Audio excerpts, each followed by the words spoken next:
Со влегувањето во Собранината Македонија на Република Македонија на уште еден политички субјект во коалицијата предводена од СДСМ за живот во Македонија, тоест партијата за општина и економски напредок ПОЕН, како партија од политичкиот центар со либерал-демократска провиденција и која вистински го застапува мултикултурализмот и интеркултурната толеранција во своите редови и органи на партијата, ќе се дава силен афирмативен импулс во парламентарниот дискурс за развој на концептот на едно општество за сите, наспроти суровата реалност на поделеното општество во Македонија, која што живее.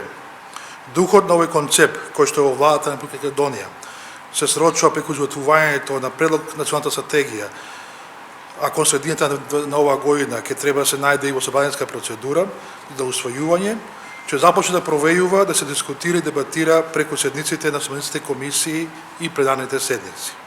Исто така, за прв во историјата на независна и самостојна Република Македонија, за заедниците кои во преамбулата на Уставот се ставени под категоријата останат или други, ќе има патеник што јавно ќе ги брани нивните запоставени интереси во изминатите 28 години од прогласувањето на независна Република Македонија. Преамбулата на Уставот, тоест именувањето или неименувањето на некој од заедниците што живеат во Македонија, не сме да биде генератор на дискриминација, исклучување или пак оделување како граѓани од прв, втор, трети или четврти ред.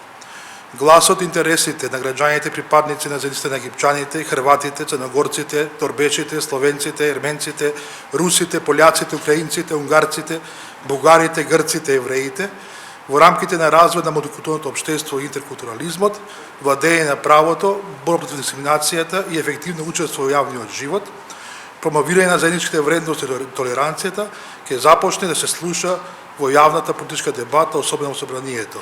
При тоа воопшто нема да бидат исклучени припадниците на сите други граѓани со различни убедувања и идентитети. Сведоци сме дека Македонија изминатите години беше поделена по сите основи.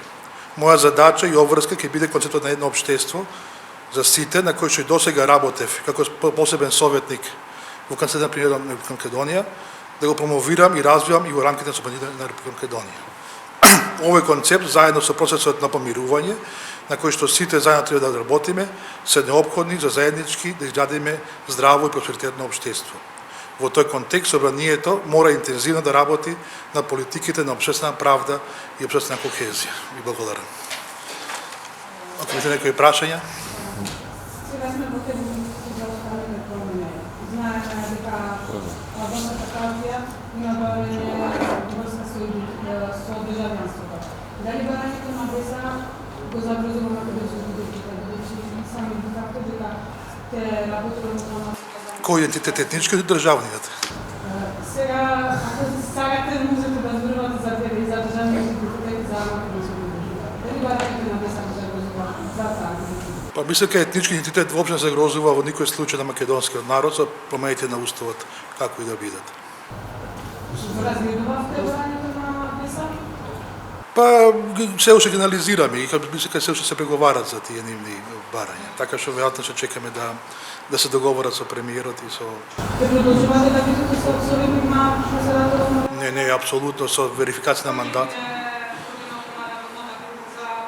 Стратегијата заменик координатор беше Алџовски Роберт и тој по функција ме наследува мене до избор на нов координатор на председател на тоа координационно тело. А за посебен советник ќе реши премиерот.